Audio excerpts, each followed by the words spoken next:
السلام علیکم د خپلواک تلویزیون ټولو لیدونکو او اوریدونکو پام وکړئ د مهال سپورتي خبرونو ته. زه سید احمد وردګ یم.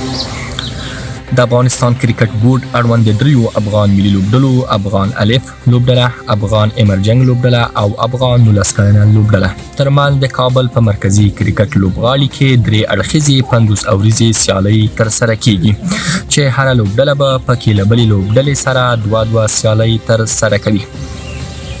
د دغو سیالیو موخه د بیلابیلو راتلونکو پروګرامونو لپاره د ملي لوبډلو چمتووالی یاد شوی دی.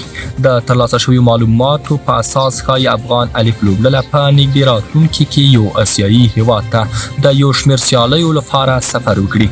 د دې ترڅنګ امرجنګ لوبډله هم د 2020 میلادي کال آسیایي امرجنګ کپ سیالیو کې ګډون کوي او افغان 19 کلنه ملي لوبډله هم د ځینو آسیایي هیوادونو په وړاندې لوبلړۍ لري چې په نږدې راتلونکي کې به بیا ځلي پلان شي.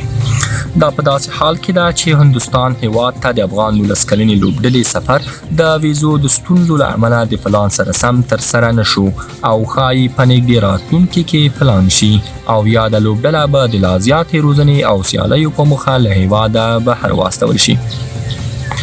په همدې موخه د درې واړو ملي لوبډلو ترمنځ په کور دننه درې اړخیزې یوه ورځنۍ سیالي په لار اچول شوې ده چې پکې به افغان لوبډلې ښه تمرینات ترسره کړي او د راتلونکو پروګرامونو لپاره به ځانونه تیار کړي. د معلوماتو په اساس په 19 کلنه ملي لوبډله کې هغه لوبغاړي شامل دي چې له تیر یوه کال راهیسې له بیلابیلو تمریناتي پړاوونو څخه تیر شوي دي او په مسلسله توګه د تمریناتي او روزنیزو پروګرامونو برخوال دي. په دغو لوبغاړو کې سلیمان صافی، سباون بنوري، اسحاق زادی، سلیمان عربزی، محمد الله، بلال سعیدی، زاهد سلیمی، بلال احمد ترین، نعمان شاه، خلیل احمد، فیصل خان، یما عرب، سمیع الله بلال، احسان الله، اجاز احمد زی، کامران هوتک، اظهار الحق نوید، ننګیالی خروتی او شاهد خان شامل دي. په امرجنګ لوبډله کې بیا د کورني کرکټ او پخواني 19 کلنې ملي لوبډلې زیات شمېر هغه لوبغاړي چې په تیرو 2 کلونو کې ښه ثابت شوي دي شامل دي.